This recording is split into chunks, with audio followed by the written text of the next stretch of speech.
Hi and welcome back to the Malinese channel. I am the Malinese and this is what I do when I'm not in the gym or on mummy duty. I do card magic, which this is not, and I do puzzles. Now this is going to be a walk through the Japanese cube puzzle. Now if you don't want to know how to solve it, stop watching right now. Ta-da! It's gone! Magic. No, it's not. It's bad magic. I also call myself the Malician. It's like magician just with an L instead of the G because I'm really malicious in that way. Anyways, now this is going to be the Japanese cube puzzle. This in particular one is a wooden one.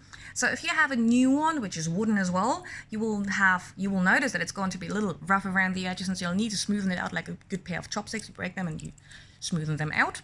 This is what's going to happen to this as well. If it's new, you'll have to have a little bit more wiggling patience, which sounds really awfully wrong, but this is what you'll have to do. If yours is smooth like mine, you'll need a little bit more gripping power, which sounds equally as wrong, really. But that is what you'll be needing. Okay, part of the Japanese puzzles, or puzzles of this sort, whether they're Japanese or wherever they are from, is not to just put them back together, but to get them undone in the first place.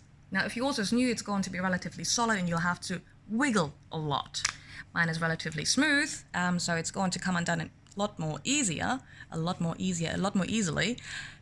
Good morning, English. So we'll just go right ahead. There is not just one way to get it undone. There are multiple ways, so don't get stressed out if you don't follow my particular instructions.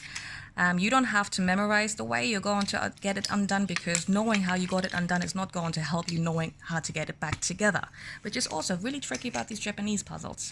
Those Japanese are real good puzzlers. Now what you'll be having is going to be this.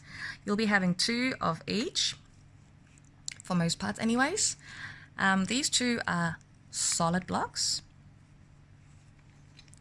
And these two have this little gap inside. They look a lot like these, but they're not the same. So, and then you'll be having two identical ones of these. I'll put these on top. Just swing the camera a little bit more like that. Okay. And then you'll be having two of these. Also identical. Put them there.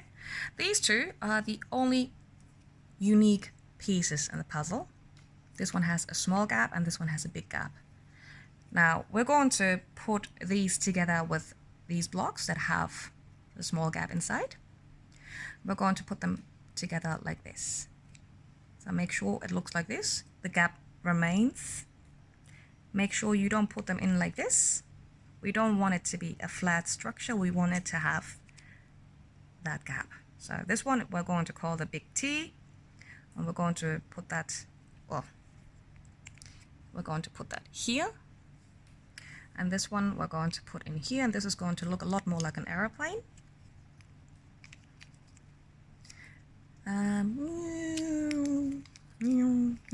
Again, don't put it in like this. Make sure you do put it in like this. So we want to keep that little gap in there. Don't worry about it if it's falling apart right now. We don't need it right now. So now we're going to take the big one. We're going to take this one with a very long gap inside. We're going to put that in the middle, like so, like a H. We're going to take these two blocks, the solid ones. We're going to slide one into the back and one into the front, or both sides, whatever your perspective is on this. We'll take the second one. We'll put that into the gaps here, and then we'll take the big one and we'll slide that right on top like a good sandwich.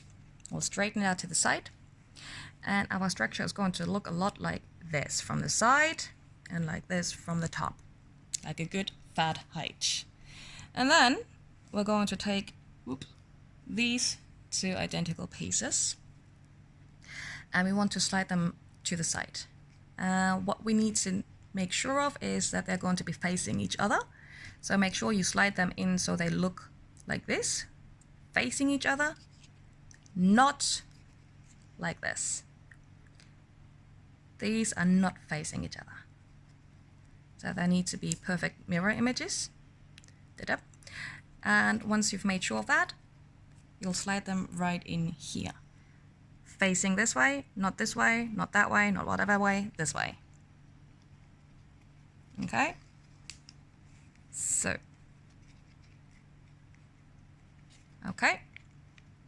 So now we've got a relatively solid structure. It's going to look a lot like this. Notice this big gap in here. Whoa, there we go. Here, there we go.